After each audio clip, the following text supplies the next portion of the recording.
పల్నాడు జిల్లాలో ప్రయాణికులు ఇబ్బందులు పడుతున్నారు. బస్సులు లేక ఇబ్బందులు పడుతున్నారు ప్రయాణికులు. వైసీపీ సిద్ధం సభకు బస్సులు తరలిస్తున్నారు అధికారులు. ఈ క్రమంలో ప్రయాణికులు ఇబ్బందులు తెలుసుకొని ఆటోలో, కార్లలో గ్రామాలకు తరలిస్తున్నారు. సత్తెనపల్లి టీడీపీ ఇన్ఛార్జ్ కన్నా.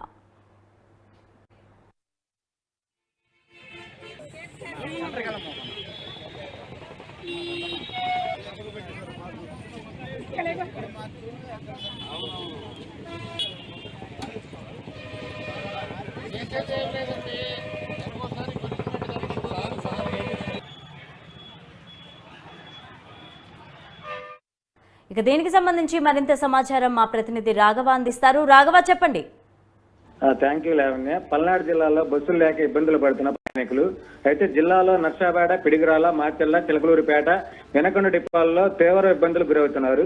ఈ సిద్ధం సభకి జిల్లా మొత్తం మీద 1000 బస్సులు సుమారుగా తరలించినట్టు అంచనా సమాచారం తెలిసింది. సత్తెనపల్లిలో బస్సులు లేక ఇబ్బంది పడుతున్న దాని టీడీపీ నియోజకవర్గ ఇన్ఛార్జి కన్నా లక్ష్మణ తన సొంత నిధులతోటి కార్లు, ఆటోలు మాట్లాడి దగ్గరుండి ప్రయాణికులను పంపిస్తున్నారు Lavanya. Right, thank you Raghava.